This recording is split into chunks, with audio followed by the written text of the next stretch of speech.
Thousands of protesters marched towards Nepal's parliament in the capital, Kathmandu. Every youth are going outside the country, so we want to protect our youth and make the country's economy better. Water cannons and eventually live fire. Authorities say the ban is necessary because companies had failed to register in Nepal.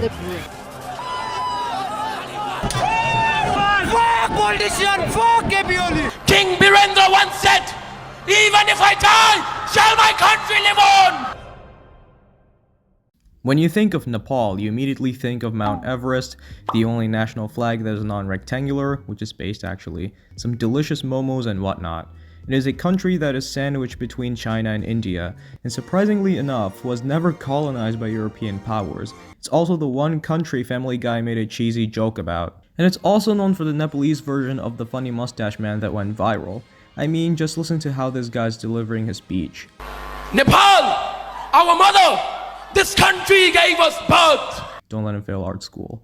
But why am I talking about Nepal right now? It's not because I'm interested in its non-rectangular national flag, but something crazy happened over there. Normally, I don't talk much about politics because, as usual, this platform is quite strict, but still. Recently, a lot has been happening throughout the world. Israel bombs Qatar, Charlie Kirk gets assassinated, Brazil's former president Jair Bolsonaro gets sentenced to 27 years and 3 months in prison for plotting a coup, and a whole lot more. If these things weren't present in my 2025 bingo card, then next year would be a fucking Onion article, except they're not kidding. So just to point out, this wasn't the first time Gen Z helped in overthrowing an entire government. Last year, Bangladesh saw the exact same thing happening, although the country's still in its recovery stage, with a shitload of worsening problems that are way too hard to solve after a dictatorial grandma fucked the country up in the name of progress. So then, how did Nepal end up in this situation? For starters, the country had been a Hindu kingdom for years, but then civil war occurred between the monarchy and the Maoists from 1996 to 2006, but the monarchy would still somehow survive for the next 2 years until it became a federal democratic republic. At least it's not an authoritarian dictatorship despite democratic being present in its official name. Why do dictatorships even do this? Anyways, our story starts with corruption. As always. Corruption, in my opinion, is probably the oldest disease humanity has been fighting for millennia. That shit is everywhere, but it's unhinged in so many governments. One of the main reasons Nepalese people rose up in protest was because of Nepo babies going viral on platforms like TikTok. You might be wondering what the hell a Nepo baby is. Basically, they're someone who became famous through their parents. It's like this. Your dad is a famous musician, but then you become a famous musician yourself. Kinda like that. Okay, so what the hell does that have to do with the protests? The Nepo babies that went viral on Nepalese social media basically showed the children of Nepalese politicians enjoying lavish lifestyles and whatnot through their parents' money. And here's the thing, they're from one of the least developed countries in the world, where significant poverty is visible. Reminds me of the son of Equatorial Guinea's president living the best of his life while the country is horribly suffering under a ruthless dictator ruling over it since 1979. Obviously, many people began to question where the money really came from. People got pissed at what these Nepo kids are doing. Corruption 101. Then, as the online surveillance and internet censorship started to become popular among governments to piss all of us off, Nepal decided to ban a shit ton of social media platforms on September 5 for allegedly not registering with the government, which included YouTube. TikTok wasn't banned for some reason, which is that one platform they could have banned to hide everything. I guess the blatant corruption being exposed on social media was the real reason why they went and censored the internet. Typical corrupt government thing. You know, I've been seeing this pattern right here. In 2022, Sri Lankan protesters basically ousted their government during an economic crisis in the country. 2 years later, what was initially a protest against an unfair job quota system turned into a full-blown revolution in Bangladesh, where I'm from, after thousands of protesters were killed after being ordered by then Prime Minister Sheikh Hasina, who later admitted defeat. The aftermath scenes in which protesters went inside the residences of the leaders of both countries were absolute cinema. Nevertheless, it's satisfying to see fellow South Asians protesting against corruption. Never knew my own people would oust a government too. We even set fire to our own state-owned television network. Damn, that's crazy. Now this year, the Nepalese, especially the Gen Z Nepalese, have strongly protested against the government starting on September 8. Media outlets generally correlated the protest with the social media ban, but I ran to the comment sections of videos on the protests and saw Nepalese people saying that they're actually protesting against corruption. The protests further intensified as police killed 19 protesters during that time. It gets even crazier as Prime Minister KP Sharma Oli actually resigned only a short while after protests began. He was like, "Oh fuck this, I surrender." You know, sometimes we Gen Z call ourselves a fucked up generation. While that can be true quite often, we've been overthrowing governments at this rate. After the Prime Minister just gave up, people, mostly Gen Z, basically went and caused a lot of chaos in the streets while celebrating the downfall of the government and flying Nepalese flags as well as One Piece's Jolly Roger flag.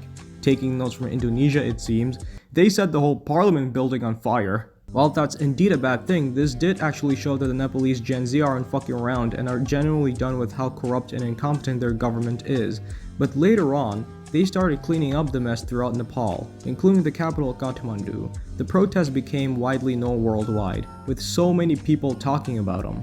The dreams of my man right here have become a reality, even he was present in the protests.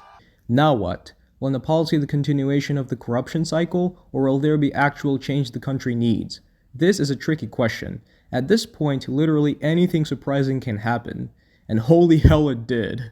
Immediately after the social media ban was reversed, Nepal's youth began holding impromptu meetings on who should run the country in an interim government. On fucking Discord. Of all places, Discord! God damn. Imagine the irony. Literally before the government got overthrown, social media was banned. Now they're being run by it.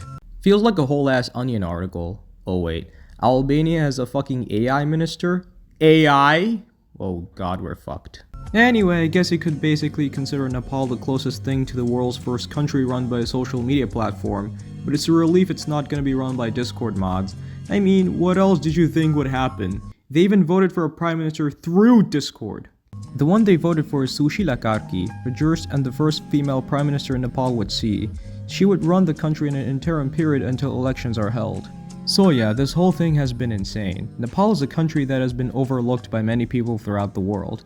Now, they're truly getting the recognition they truly deserve.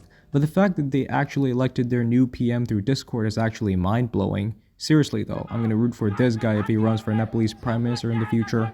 While the protests were happening, a British traveler, We Hate the Cold, recorded everything he saw during that time, and it's absolutely insane. The videos immediately went massively viral, including this one right here. I highly recommend watching them. The question of whether Nepal would become better again or not is a rather difficult one to answer, as there are still a shit ton of obstacles that need to be tackled. The Discord server, found on the Youth Against Corruption website, by the way, has currently paused all invites, although I'm eager to join to see how the youth will help change the fate of this beautiful and underrated country. So what's the moral of the story here? Never ban the internet while the people are exposing corruption within the elite, or it will backfire horribly. Talking to governments, of course. As crazy as it seems, is Discord even a good place to describe the fate of a whole country or something like that? Maybe not. In some cases, there could be infiltrators trying to ruin everything. Maybe that's why they paused invites for now. So no Nepo baby could go in there and complain like a toddler. Nepal's future seems to be a little bleak, as corruption is still rampant among politicians, akin to most developing nations. But I believe there can be real change. Although things are getting quite bad in both Bangladesh and Syria, whose governments were overthrown last year, I still believe things will eventually get better as everything stabilizes properly, slowly but surely. Now, before I sign off, I'd like to say congrats to Nepal's people for standing up against corruption. I hope things get better in your country in the future and it will become a prosperous nation. That's all for this video. Please like, share, and subscribe, and I'll see you guys when I have the opportunity to do so. And as always, peace. And Jai Nepal!